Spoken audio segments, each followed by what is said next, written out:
Welcome, architects and developers. Today, we are mastering few-shot examples and structured data extraction.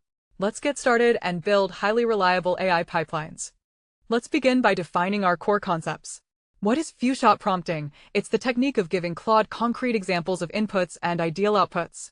What is structured extraction? It's the process of taking messy, unstructured text like a legal contract or an invoice and turning it into clean, machine-readable JSON data. The basics involve merging these two concepts. Why do we need this? Because simply telling an AI, extract the data, is too vague for production systems. Zero-shot prompts often fail on edge cases. How we fix this is by showing, not just telling. By providing examples wrapped in XML tags, we establish a strict pattern. As we dive deeper today, you will see how combining few-shot examples with extraction tools transforms Claude from a simple chatbot into a highly reliable, deterministic data processing engine. Look at this flowchart. On the left, we start with our unstructured document. Before it reaches Claude, it is paired with our few-shot examples. This establishes the pattern. Claude then processes the input, using those examples as a blueprint, and reliably outputs the structured JSON data on the right. When creating few-shot examples, you must follow the golden rules. First, the sweet spot is exactly 2 to 4 examples. Providing 8 or 10 examples is a massive anti-pattern. It wastes tokens and bloats your prompt with no added benefit. Second, ensure absolute format consistency. Your examples must perfectly mirror the JSON or XML structure you want back. Third, and this is heavily tested, edge case coverage. You must include at least one example that handles an ambiguous scenario, like how to process sarcasm or missing data. When should you use this? Use few-shot for tasks with fuzzy boundaries, like complex classifications. Looking at the sample code, notice how we wrap the example in clear XML tags like ideal output. This creates an unbreakable pattern for Claude to follow. This tree diagram illustrates the anatomy of a perfect few-shot prompt.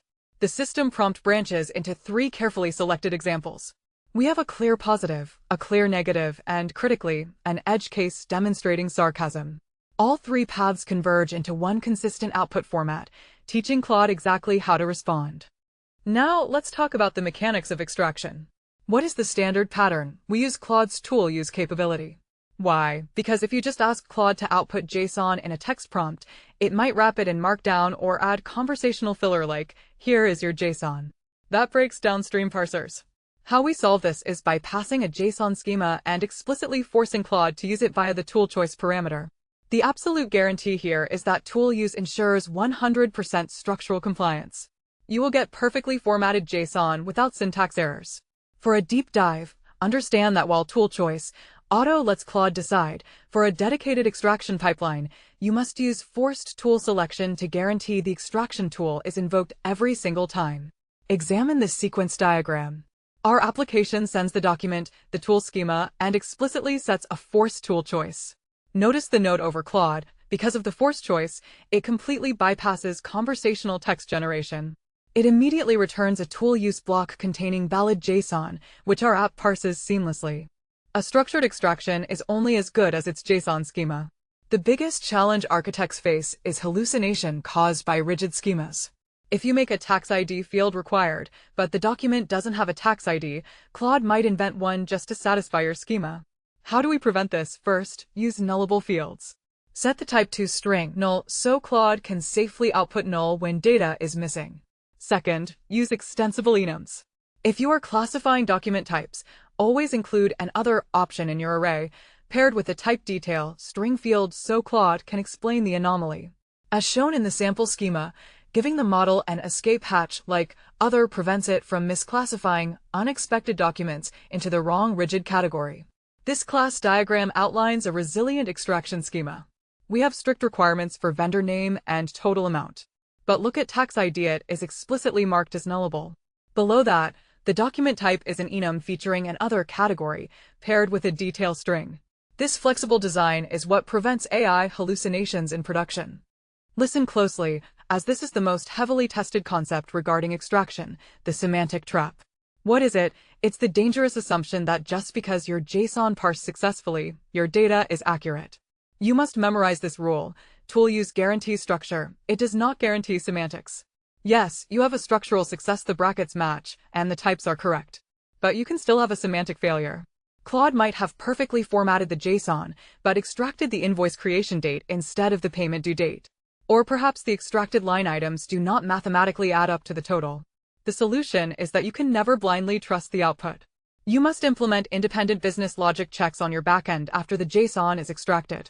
Follow this validation flow. The output comes from Claude and automatically passes the structural check thanks to tool use. But then it hits our custom semantic math check. If the extracted line items do not equal the total, it triggers a rejection on the red path. Only when the math actually checks out do we proceed to save the data.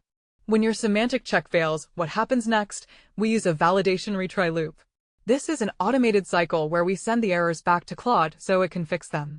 The massive anti-pattern here is sending a generic message like, extraction failed, try again. Claude won't know what it did wrong. The best practice is to append highly specific error details to your retry prompt. Tell Claude explicitly, your line items sum to $450, but the subtotal field says $500. Please correct the discrepancy. This targeted feedback allows Claude to reason and fix the exact mistake. Also, implement pattern tracking.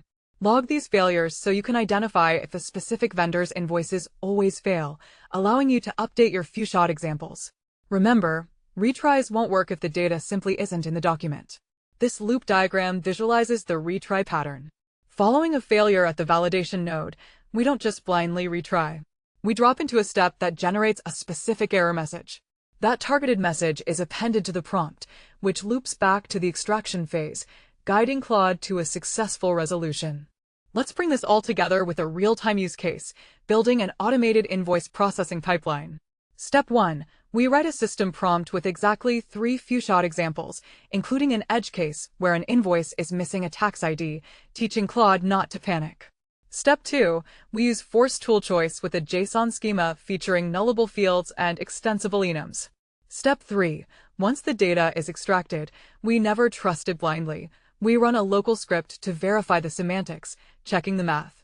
Step 4. If the math fails, we execute a retry loop with specific error feedback or route to a human if confidence is too low. This creates a rock-solid, hallucination-resistant pipeline. Thank you for joining.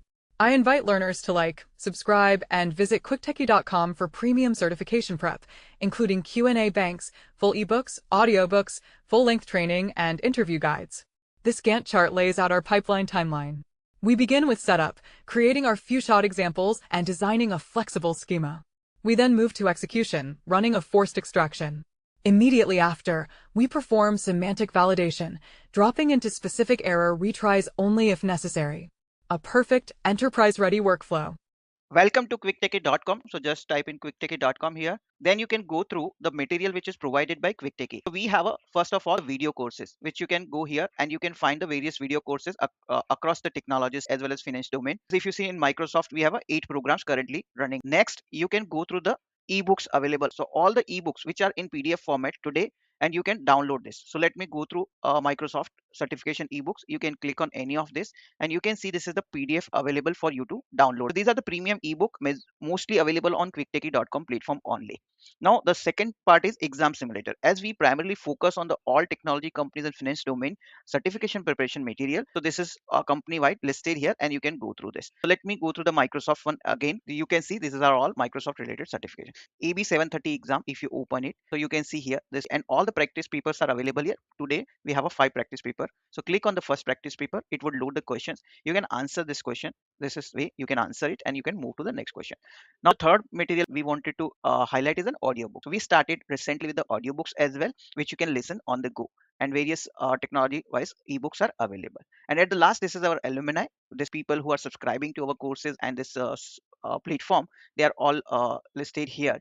And at the end, I wanted to tell you, if you find any course or training or certification preparation material which you want to get us prepare for yourself, please put on the comment section. If you're watching on YouTube, on Udemy, or on this platform itself, quicktechie.com, then please put the comment, or you can even send an email to using this contact us options here. You can directly do the WhatsApp message. You can call us on this numbers as well.